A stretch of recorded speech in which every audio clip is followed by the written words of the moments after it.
안녕하십니까, 이중표입니다.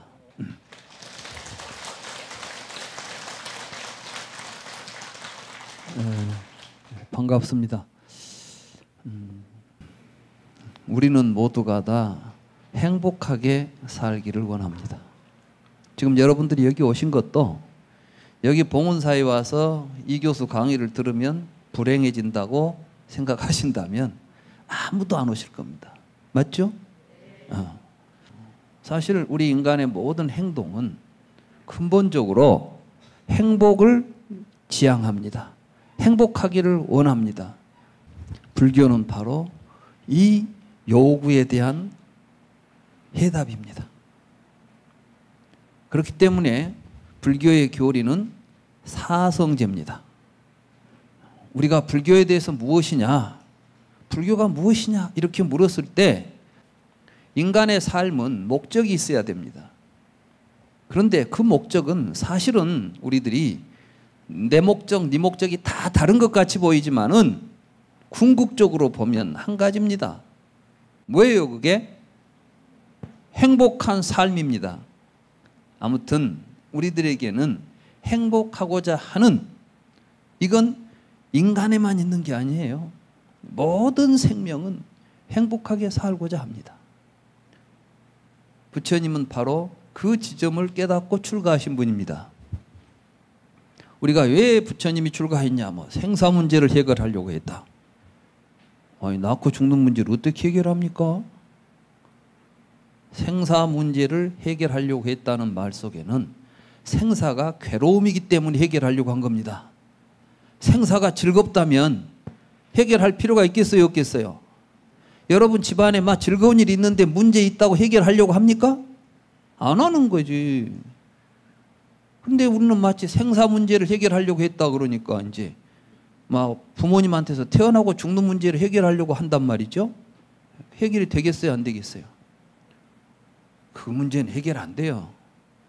저도 처음 불교를 접했을 때 부처님이 생사 문제를 해결했다 하는데 생로병사가 하나도 해결된 것이 없이 살았더라고. 태어난 것은 어쩔 수 없다 칩시다. 성불을 했으면 이제 늙고 병들진 않아야 되잖아요. 근데 부처님 늙고 병들어서 돌아가셨어요. 솔직히 이야기합시다. 예수님처럼 막 부활했다는 이야기 하지 말자고. 인간 시달타가 태어나가지고 수도하고 45년 동안 성불해가지고 45년 동안 돌아다니면서 갖은 고생을 하면서도 무엇을 위해서 저렇게 돌아다녔을까? 그리고 늙은 몸으로 병들어서 돌아가십니다. 그러면서도 나는 생사에서 해탈했다 이런 이야기를 하고 있으니까 이게 부처님이 거짓말을 했든지 아니면 부처님의 말씀이 진실이라면 우리가 지금 부처님의 말씀을 잘못 듣고 있든지 이 둘 중에 하나겠죠. 그래서 부처님은 생사 문제를 그렇게 생물학적으로 부모님한테 태어나가지고 나이가 들어서 늙어 죽는 문제를 해결한 게 아니라 태어나서 늙고 병들어 죽는 과정 속에서 우리가 겪는 괴로움의 문제를 해결한 거예요.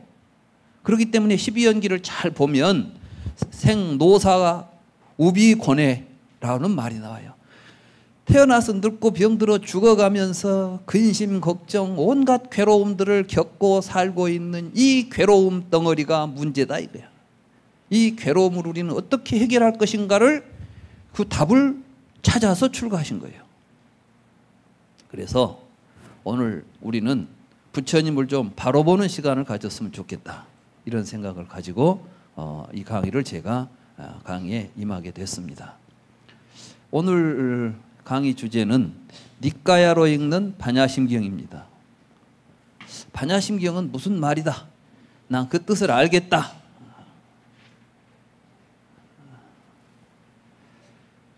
이게 참 우리 불교가 또 좀 묘합니다.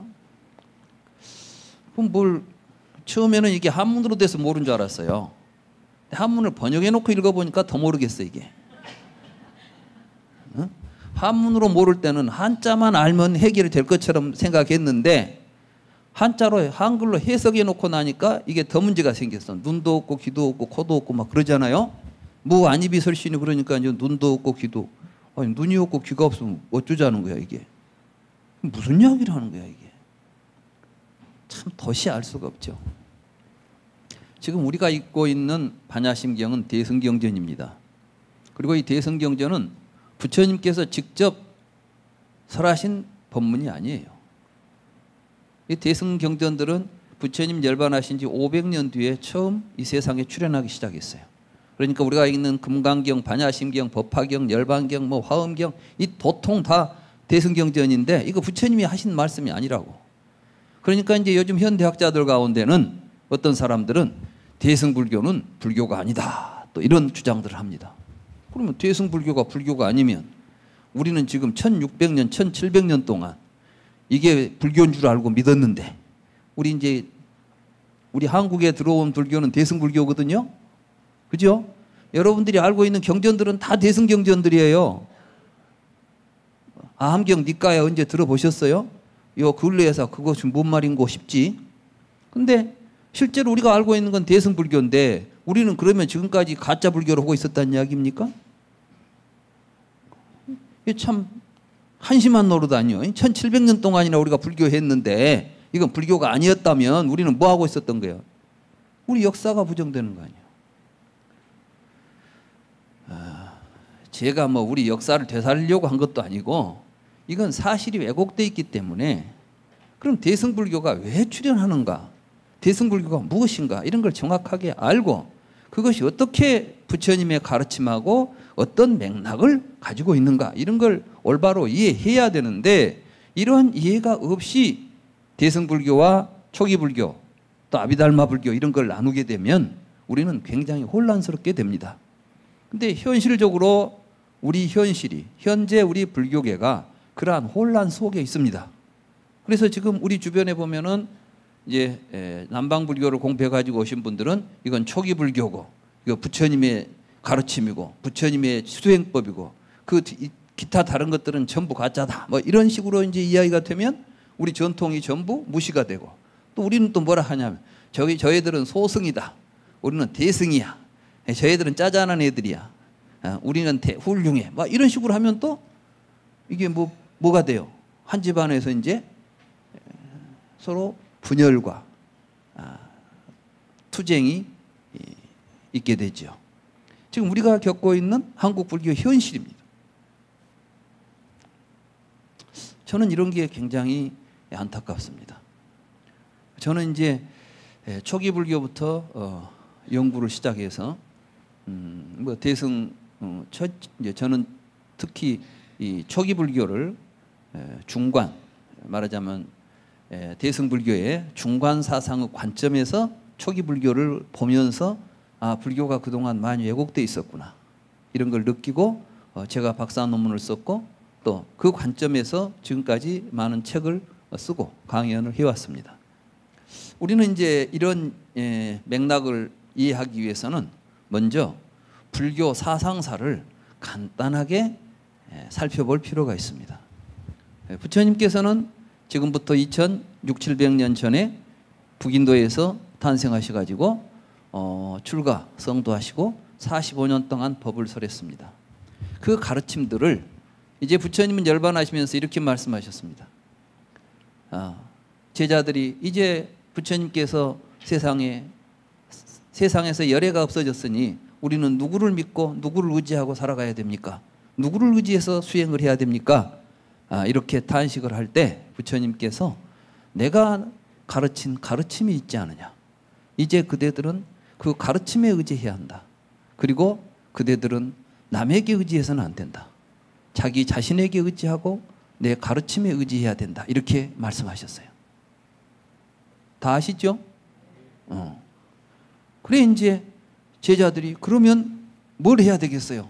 부처님은 돌아가셨지만은 부처님의 말씀은 남겨야 되겠죠? 그래서 시작한 게 결집이에요. 그래서 이제 부처님 말씀을 들은 사람들은 전부 모인 거야. 한 500명이 모였죠. 그래가지고 나는 이렇게 들었어, 나는 이렇게 들었어 하고 막 이제 나는 자기 들은 이야기들을 막 쏟아낸 거예요. 그 전체적으로 이제 종합하다 보니까 모든 경전에 나는 이렇게 들었습니다. 이렇게 시작하는 거야. 우리 경전에 보면 전부 여시하면 그러죠. 나는 이렇게 들었습니다. 이제 자기 들은 이야기들을 전부 했는데 어떤 사람이 나는 그렇게 안 들었다는 사람이 나올 수 있지요, 이제. 같은 장소에 있었는데 나는 그렇게 안 들었다.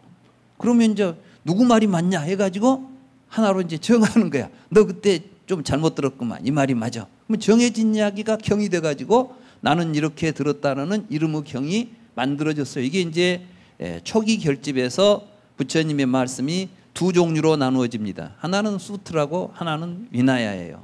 위나야라는 것은 이제 율이야, 율. 부처님께서는 여러 가지 인간과 세계에 대한 철학적인 관점에서 인간을 설명해 주고 이 세상을 이야기해 준 말씀을 우리는 이제 교리라 그러죠. 이런 교리들이 모아진 것을 수트라라고 그럽니다. 경.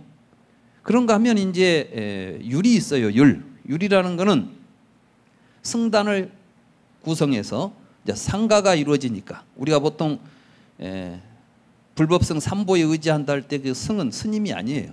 사실 우리가 지금 이 스님들께 귀의합니다 하는데 이건 삼보에 귀의한다는 이야기 아주 잘못된 표현이에요. 이것은 상가에 귀의합니다예요. 상가.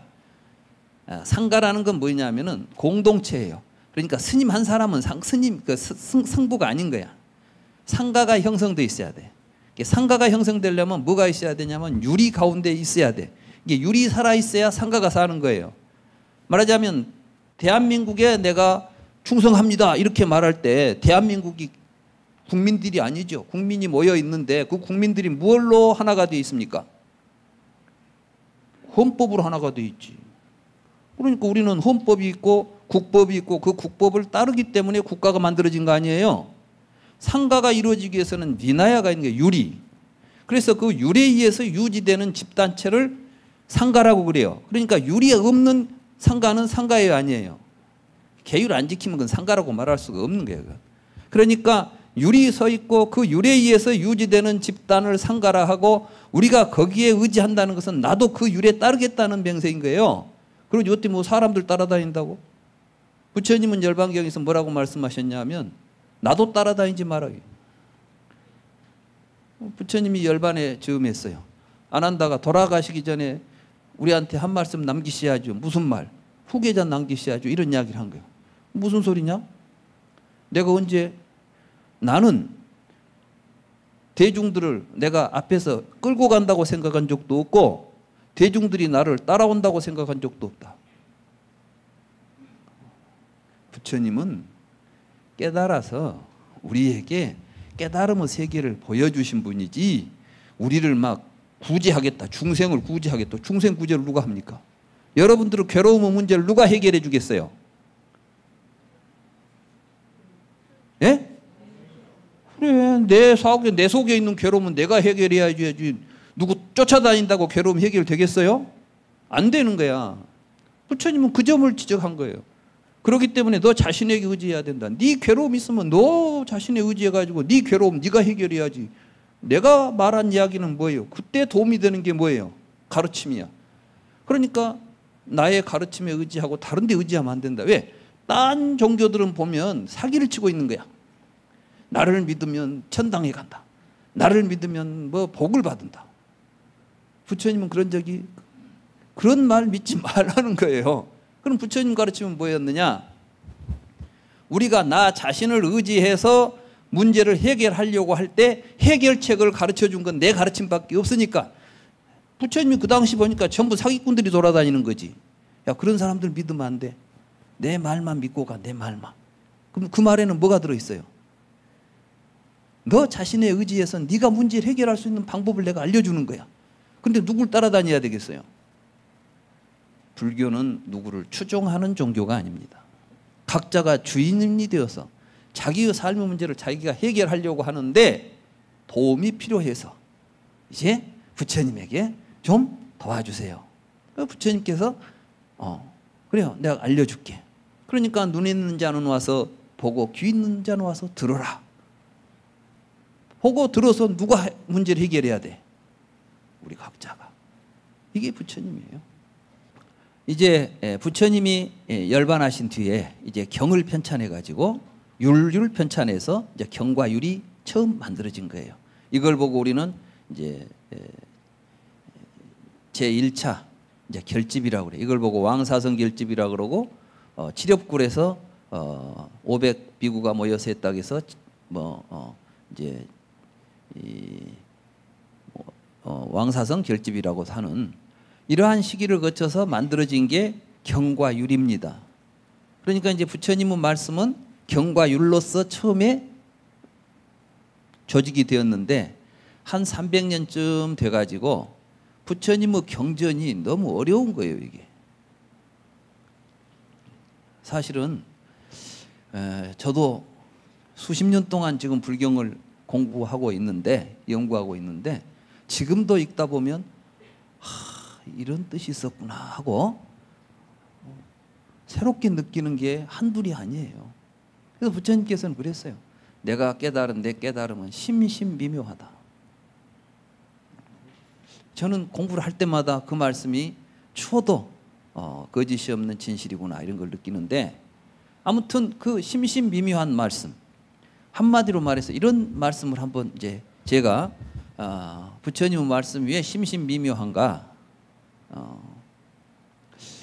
우리가 12연기를 부처님이 이제 말씀하실 때 부처님은 이제 왜 우리는 괴로운가, 늙어 죽으니까 괴롭죠.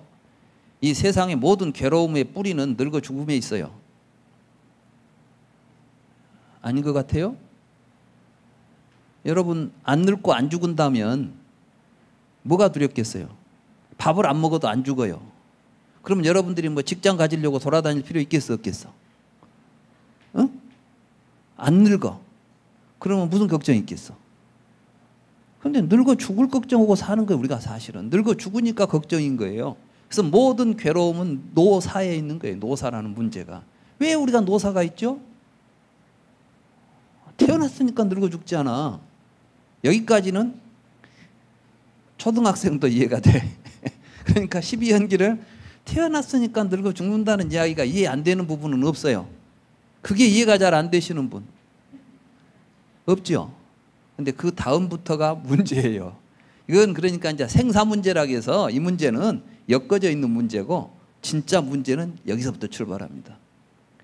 유가 있으니까 생이 있다 그랬어요. 이해가 되세요? 아니, 부모님이 나를 태어났으니까 내가 생이 있는 것이지 무슨 유가 있으니까 생이 있어요. 그럼 유가 뭐예요? 어렵죠? 또 유는 또 왜 있냐 그러니까 취가 있으니까 있다는 거예요. 나는 그게 참 이해가 안 됐는데, 이 불교 서적들을 읽어보니까 설명들을 잘 해놨어요. 위에는 뭐 4가지 유가 있다. 그 유가 있어서 뭐 태어나서 죽는 윤회가 일어난다. 막 그렇게 돼 있어. 근데 그게 뭐 눈에 보이는 것도 아니고 사실인가? 근데 보니까 왠지 이상해. 이게 좀 사실이 아닌 것 같고. 이제 보니까 그 해설들이 언제 만들어지느냐? 이게 바로 아비달마 때 만들어지는 거예요. 부처님이 열반하신 지 300년쯤 지나니까 이제 사람들이 그 문제들에 대해서 설명들을 막 붙이려고 해. 이해가 안 되니까 해석을 해보는 거죠. 이 해석 저 해석이 나오다 보니까 서로 의견이 틀려. 나는 이렇게 생각한다, 너는 저렇게 생각하냐. 서로 다르니까 부파가 만들어져요. 그러니까 약 20개 부파가 만들어졌다고 하니까, 그러면 부파가 만들어졌으니까 뭐가 달라요? 불교 해석이 달라버려요. 이제 서로 다른 해석서들이 나오다 보니까 엄청난 책들이 또 써집니다. 이걸 보고 우리가 아비달마라고 부르고, 그 책을 논이라고 불러가지고 경률론 3장이라고 부르는 거예요, 이게. 근데 그 아비달마 불교가 불교의 핵심을 놓쳐버려요. 제대로 못 본다고. 그 아비달마 불교가 스리랑카에 전해지고 지금 동남아시아 일대에 남방 불교권으로 상좌부 불교가 전해집니다. 그러니까 상좌부 불교의 불교 이해는 근본적으로 부처님의 가르침이 왜곡되어 있는 가르침입니다. 이때 서로 뭐가 일어나죠? 이제 다툼이 일어나죠. 교리가 서로 틀리니까 내가 맞다 네가 맞다 서로 다툴 거 아니에요. 그래서 대승불교가 나타납니다. 아니, 부처님이 뭐 싸우라고 가르쳐놨냐? 왜 싸우지? 그러니까 서로 교리 갖고 싸우는 거예요. 그 교리가 뭔데? 부처님께서 지금 이 말씀하신 모든 교리의 근본 목적은 어디에 있어요? 이론을 만드는 데 있습니까? 우리들의 괴로움을 해결하는 데 있습니까? 그래, 괴로운 문제를 해결하기 위해서 말해놓은 말씀들을 어떤 금과 옥조처럼 언어에 집착해가지고 이 말은 부처님 말씀이니까 진실이야, 부처님 말 아는 건 거짓이야 하고 그 말에 해석을 붙여가지고 서로 다른 이론이 등장하니까 이론 만들지 맙시다. 부처님 말씀의 본질을 알고 갑시다. 이 운동이 반야부 운동입니다. 여러분들이 아시는 금강경이 그 반야부 경전 중에서도 다시 말해서 대승경전 가운데 가장 먼저 나타난 경전이 금강경하고 소품반야경이라고 할 수 있어요. 그러니까 실제로 금강경 속에는 공이라는 단어가 안 나옵니다. 빌공자. 사실은 금강경의 핵심은 공사상이 아니에요. 여러분들은 지금까지 금강경 보면은 막 아상, 인상, 중생상, 수자상이 없애야 된다 이렇게 해가지고 사상 없애는 것 막 이렇게 해서 공이라고 생각하죠? 이제 집에 가서만 읽어보세요. 공이라는 단어가 하나라도 나오나. 그러면 금강경에서 이야기하고자 했던 핵심은 뭘까요? 예? 싸우지 말자예요. 수보리존자가 무쟁의 수행자라고 무쟁분별경이라는 경이 맞지마니까야라는 경에 있는데 거기 보면 부처님께서 수보리존자 보고 수보리존자는 다른 사람들하고 다투지를 않아요. 그래서 수보리존자 보고 수보리는 무쟁을 수행하는 아주 훌륭한 수행자들이 칭찬하시는 말씀이 있어요. 그래서 이제 아란냐 행자라는 말이 나와요. 금강경에 읽어보신 분들은 아란냐 행이라는 게 나온다고. 아란냐가 뭐냐면은 라냐가 싸움이에요. 아가 안 싸운다는 뜻이지. 이게 싸우지 않는 행자예요. 그러니까 부파불교에서 서로 막 싸우니까 싸우지 말자. 그러면 그 이론이 어디에 나오느냐? 사실은 초기 경전에 부처님께서 그 이야기 나와요.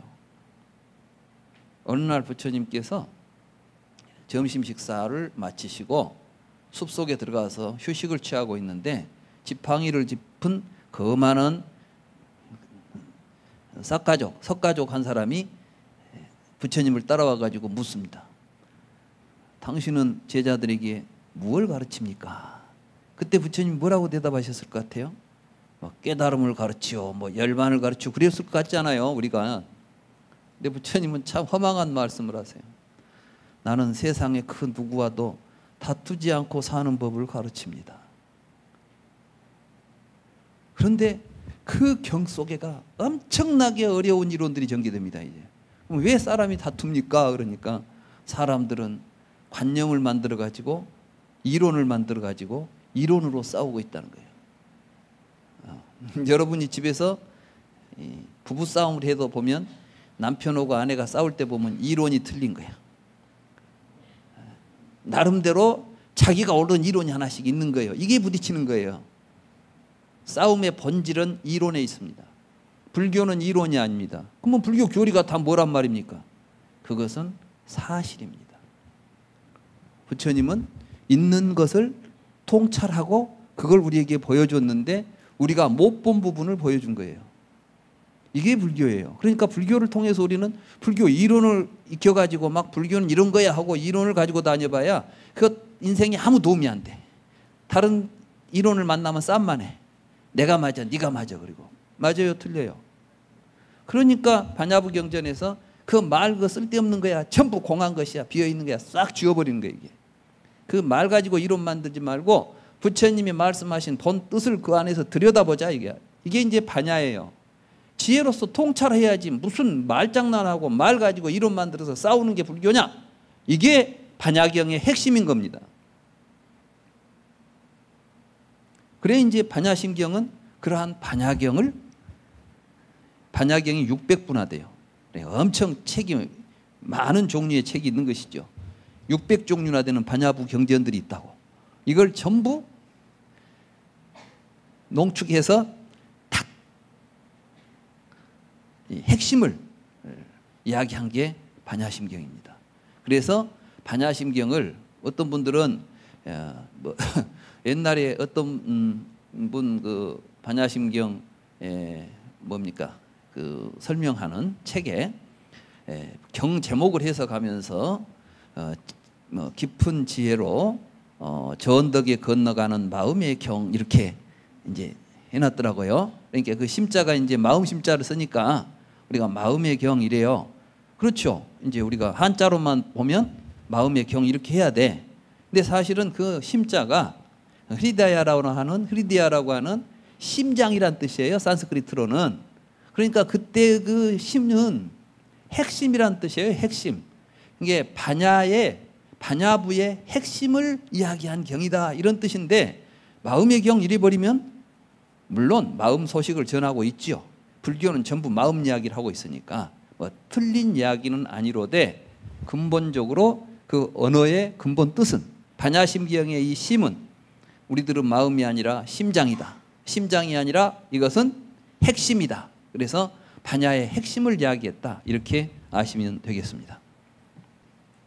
그럼 이 반야심경은 부처님이 하신 말씀도 아닌데 뭐 부처님은 무슨 말씀을 하셨을까 하는 주제를 이야기하면서 왜 또 느닷없이 대승경전을 들고 나왔느냐 이렇게 이제 여러분들이 의아심을 가질 수도 있겠죠. 그래서 제가 아까 이제 아비달마 이야기를 한 거예요. 아비달마 불교에서 불교 교리가 왜곡되고 잘못 해석되었을 때 반야부 경전에서는 그 교리를 어떻게 해석했는가, 그것이 어떻게 부처님의 가르침과 일치하고 있는가를 오늘 저는 여러분들에게 이야기하려고 하는 것입니다. 대승불교가 훨씬 더 부처님의 근본 정신을 바르게 계승하고 있다고 생각하는 사람입니다. 다시 말해서 부처님의 가르침이 왜곡되었을 때에 그 왜곡된 불교를 비판하고 부처님의 근본 정신을 되살려서 세상에 널리 부처님의 가르침을 펴려고 했던 사람들이 대승불교인들이었고 그 불교가 우리에게 전승되었다. 그래서 저는 앞으로 이제 이 반야심경만 니까야로 읽으려고 하지 않아요. 이미 저는 니까야로 있는 금강경이라는 책도 쓴 적이 있습니다. 니까야로 부처님의 초기 가르침을 가지고 읽어야만 반야심경도 제대로 해석이 되고 모든 대승이 해석이 되기 때문에 그렇습니다. 지금 대승불교의 여러 논서들이 어려운 이유가 초기 경전하고 떼어놓고 있으니까 부처님의 말씀은 고려하지 않고 경전만 읽어보니까 어려운 거예요. 그렇기 때문에 오늘 우리가 이 반야심경을 니까야로 읽어보면 얼마나 쉬운 이야기인지, 얼마나 당연한 이야기인지, 얼마나 통쾌하고 시원한 이야기인지 여러분들이 다 아실 수 있다는 거예요. 좀 기대가 되세요? 불교는 괴로움의 문제를 해결해야 합니다. 그렇죠? 그래서 부처님께서 그 많은 교리를 말씀하셨지만은 진리라는 말을 쓴 것은 사성제예요. 네 가지 진리라고 했어요. 네, 고진멸도 사성제 있죠? 진리라는 말, 사자라는 말을 쓴 것은 이 사성제뿐이에요. 다른 건 전부 다 진리라는 말이 안 들어있어요. 그러면 고진멸도 사성제가 불교의 전부란 말이냐? 그렇습니다. 코끼리 발자국의 비유경이라는 경이 있어요. 한문으로는 상적유경이라는 경이고 맞지마니까에 나오는 코끼리 발자국에 비유한 경에 보면 일체의 모든 선법, 말하자면 좋은 가르침, 부처님의 모든 가르침은 마치 코끼리 발자국 속에 세상의 모든 동물들이 발자국이 찍어보면 전부 코끼리 발자국 안에 들어가죠. 이 세상에서 제일로 큰 동물은 코끼리고 코끼리 발자국이 세상에서 제일로 큰 발자국이에요. 전부 그 안에 들어있듯이 부처님 가르침은 전부가 다 사성제 안에 있다는 거예요. 여러분들이 지금 뭐 12연기니 팔정도니 막 여러 가지 교리 있죠. 복잡한 교리들이 많은 것 같은데 알고 보면 사성제 이야기를 하고 있는 거예요. 그러니까 불교 교리는 한마디로 말해서 사성제의 구조를 가지고 연기법도 12연기도 사실은 사성제 속에 있는 교리입니다. 근데 우리는 전부 12연기는 따로 떼놓고 사성제는 따로 떼놓고 교리를 전부 갈라버렸어. 이게 누가 했냐면 아비달마 불교에서 했어요. 아비달마 불교에서는 분별설이라 그래서 부처님께서는 이 세상에 있는 모든 것들을 다 구별해가지고 이것은 콩이다, 저것은 팥이다, 저것은 산이다, 강이다 이런 걸 알려줬다는 거예요. 마치 초등학교 학생들 학교 가면은 막 그림 그려놓고 이름 붙여주고 가르쳐 주듯이 그게 불교가 아니에요. 부처님은 우리들의 괴로운 문제를 해결하기 위해서 언어를 사용했을 뿐이에요. 그러니까 우리가 부처님이 사용한 모든 언어는 괴로움이 해결된 다음에는 의미가 있겠어요, 없겠어요? 없습니다. 그래서 부처님께서 독사의 비유경 또는 뗏목의 비유경이라는 경에 보면 이것도 이제 맞지마니까에 나옵니다만은 어떤 사람이 위험한 이쪽 언덕에서 안전한 저쪽 언덕으로 건너가기 위해서 강을 건너기 위해서 뗏목을 만들었다. 뗏목을 만들어서 타고 갔는데 그곳에 도착해서 보니까 뗏목이 참 고맙구나. 그걸 짊어지고 다닌다면 너희들은 어떻게 생각하느냐. 그러니까 부처님 제자들이 그 멍청하기 짝이 없습니다. 이미 건너왔으면 버리고 이제 길을 가야지. 무슨 그 뗏목을 짊어지고 다니면 이게 무슨 말이 되겠습니까? 마찬가지다. 내 가르침도 저 뗏목과 같아서 내 가르침을 통해서 열반을 얻은 사람들에게는 이 말이라는 건 별로 의미가 없는 거예요. 반야부 경전에 쓴 그 이야기를 하는 거야. 이미 열반의 경지에 간 다음에 부처님의 교리가 무슨 의미가 있냐 이 이야기를 하기 위해서 공중무생, 무수상행식, 무안이비설신, 무색성형 막 나오죠. 그 이야기는 눈이 없고 코가 없다는 이야기가 아니야. 부처님께서 안이비설신의 색성양 미적법을 말씀하신 것은 우리 얼굴에 붙어있는 눈은 이렇다, 귀는 이렇다 이런 이야기를 하신 게 아니에요. 우리가 왜 괴롭냐, 눈으로 보고 나서 막 욕심을 일으키니까 괴롭다 이런 이야기를 하기 위해서 눈이라는 말을 썼어요. 아비달마 불교에서는 그 눈을 우리 얼굴에 붙어있는 눈이라고 생각해가지고 이 눈이라는 것은 사대로 만들어져 있으니까 지수화풍으로 되어 있다. 막 이런 식으로 해석을 해버리니까 눈이 지수화풍 사대로 된 걸 알아서 우리가 어디다 쓰겠어요. 여러분들 고민 해결하는데 도움이 되냐고.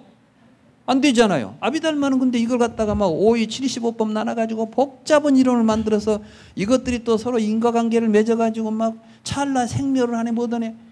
이론이 너무 복잡해.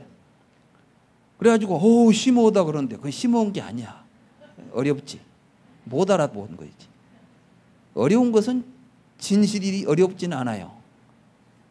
불교 진리는 결코 어려운 이론이 아니라 우리가 제대로 부처님의 가르침을 통해서 성찰해 가면 부처님은 그랬어요. 내 말대로 수행을 하면 하루 저녁에도 다 열반을 얻고 깨달을 수가 있다. 그래요. 불교 너무 어렵지 않아요. 누구나 다 제대로 부처님의 말씀을 이해하고 공부하면 오늘 이 자리에서 다 깨닫고 갈 수도 있는 게 불교예요. 그래서 사성제에 대해서 이해를 바르게 해야 될 필요가 있는 겁니다. 모든 교리는 사성제 속에 있습니다. 예를 들자면 부처님께서는 12연기를 말씀하셨지만은 그냥 무명에서 노사가 있다 이렇게 한 줄기로 쫙 이야기하고 12연기다 이렇게 이론을 말씀하신 게 아니에요. 부처님은 이 12연기를 가지고 유전문과 환멸문이라고 하는 두 문을 설했어요. 그러니까 이제 12연기를 설한 의도도 사성제를 보여주기 위해서 이야기한 거예요. 자, 유전문은 뭐냐면 왜 우리는 괴롭죠? 어리석고 아직 진리를 모르기 때문에 괴로움이 일어난다. 이게 이제 유전문이잖아요. 그럼 어떻게 하면 괴로움이 해결되죠? 무명이 사라지면 해결되는 거야. 그 이야기 했죠. 그러니까 12연기를 가지고 무명에서 노사만 자꾸 해석해. 그거 해석해봤자 아무 필요 없어요. 해석할 필요가 없어. 그건 해석하는 게 아니라 자기 스스로 통찰해서 자기를 통찰해 보면 아, 이걸 지금 부처님이 무명이라고 했구나. 이런 것들은 자기가 통찰을 통해서 깨달아야 될 내용들이지 이론적으로 알아야 될 내용이 아닌 거예요. 근데 우리는 자꾸 불교를 이론적으로 이해하고 알아가지고 알았다는 생각을 가지고 불교 이론가가 되어 있는 거예요. 불교는 이론가가 되면 안 됩니다. 그러니까 무명이 사라지면 행이 사라진다는 것은 자기가 무지가 사라지니까 아, 이게 사라졌구나 이게 보여야 돼. 이걸 보고 관이라 그래요. 이게 스스로 관찰하는 것이지 이해하는 대목이 아니에요. 이해도 물론 해야 되지만 마지막에서는 관찰을 통해서 깨달음으로 가는 거예요. 이게. 그러니까 불교를 공부하는 데는 사성제도 처음에는 견도, 수도, 정도 이렇게 3단계로 이루어지는 거예요. 제가 이런 이야기를 하면 여러분들이 일단은 이해를 하셔야지 들었으니까 이걸 보고 견도라고 그래요. 아, 이제 뭐가 이해가 되는 거예요. 견도, 보는 거예요, 길을. 그 다음에는 자기가 직접 해보는 거예요, 수도. 그러면 뭐가 돼요? 스스로 깨달음이 오는 거예요. 아, 이것이었구나. 이 말씀이 이런 내용이었구나. 이게 자신의 의지에서 가는 길입니다. 그러니까 불교의 모든 교리는 종국적으로는 우리 스스로가 나 자신에게 의지해서 그 가르침을 가지고 깨달아가는 거죠. 그래 먼저 중요한 것은 사성제를 이해하는 건데 사성제 가운데 뭐가 제일 중요할 것 같아요? 뭘 이해하는 게 가장 중요할 것 같습니까? 뭐든지 중요한 건 제일 앞에 나와요. 사성제에서 제일 중요한 게 고성제예요. 그러니까 사성제도 본래 이름이 어떻게 되냐면 고성제, 고집성제, 고멸성제, 고멸도성제 이렇게 돼 있어요. 근데 우리가 지금 앞에를 싹 제해버리고 그냥 고집멸도 이렇게 말하지만 경전 어디를 봐도 고집멸도라는 말은 안 나와. 고성제, 고집성제, 고멸성제, 고멸도성제 이렇게 나와요. 뒤에 학자들이 간단하니 쓰니라고 앞에 그냥 제껴버리고 고집멸도 이렇게 썼지. 실제로는 괴로움을 알아야만 괴로움도 해결되는 거예요. 혹시 의사 선생님 계세요? 한 분도 안 계시나? 오늘 바쁘시겠구나.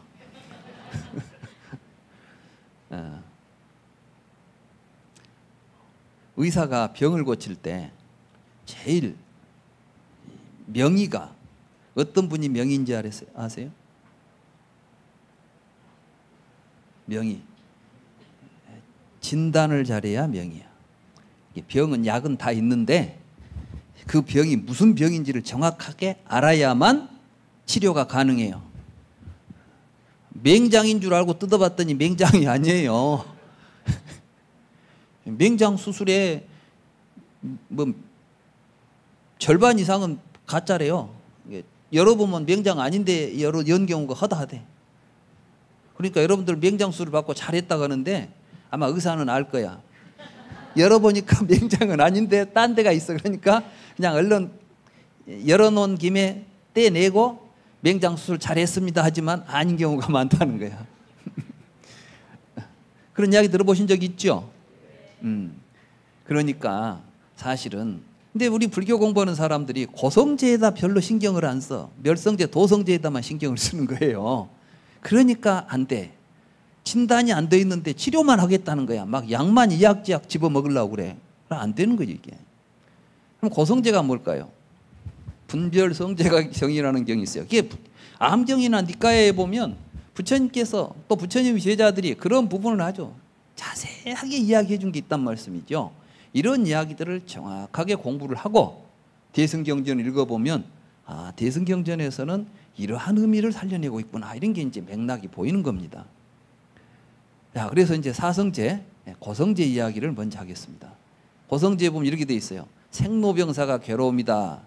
그 다음에 애별이고 원증해고 구부득고 오음성고 이렇게 해가지고 이제 해설서들이 문제가 있다니까. 이 문제를 어떻게 했냐면은 팔고 근본 사고 그러면 불교대학에 다니신 분들, 불교대학 공부를 해보신 분들 보면은 사성제 할 때 괴로움 이야기할 때 근본 사고가 생로병사라 그러죠. 거기로부터 지말 또 4개가 나오면은 8고가 되죠. 이게 또 막 합쳐져 가지고 뭐 108번회가 되잖아 이제. 맞죠? 그렇게 설명을 해. 그래서 숫자 노름을 하는 거야. 아니 괴로움이 뭐 108번회가 되건 뭐가 되건 1000개가 됐건 10,000개가 되건 억만 개가 됐건 괴로움이 문제지 뭐 개수가 문제가 아니잖아요. 그러니까 이게 지금 중요한 것은 괴로움의 핵심을 알아야 되는 건데 그런 건 놔두고 막 이론을 만들다 보니까 막 복잡한 숫자 노름을 하는 거예요. 불교 그렇게 공부하면 안 됩니다. 또 경에는 그렇게 나오지도 않아. 근데 부처님은 생로병사가 괴로움이다. 애별이고 원증이고 구부득고가 괴로움이다. 근데 나는 오음성고가 괴로움이라는 말이 뭔지를 잘 모르겠더라고요. 아세요? 사전을 찾아봤더니 오온이 치성에서 일어나는 괴로움이다 이러더라고요. 그래서 무슨 놈은 또 오온이 치성하면 왜 괴롭지? 오온이 뭔데 그게 치성하면 괴로운 거야. 내가 앞에 7가지는 알겠는데 마지막 그게 도대체가 사전을 봐도 모르겠고 설명을 봐도 모르겠고 무슨 뜻인지를 모르겠어서 그래서 제가 이제 빨리 공부를 한 거예요. 이놈은 괴로운 문제를 해결해야 되겠는데 이 말이 도대체 이 부처님이 사용하신 언어로는 어떤 말로 표현이 됐을까 그랬더니 뭐라고 되어 있냐면 이 모든 괴로움을 한마디로 말하면 오치원이 괴로움이다 이렇게 되어 있는 거예요. 요약하면 오치원이 괴로움이다 이 말이에요. 그러니까 이제 실제로 사성제에서 가장 중요한 게 뭐냐면 그 말씀이에요. 우리가 태어나서 늙고 병들어 죽네 마네 하는 모든 괴로움이 있지만 세상의 모든 괴로움을 한마디로 말하라 하면은 오치원이 괴로움이다.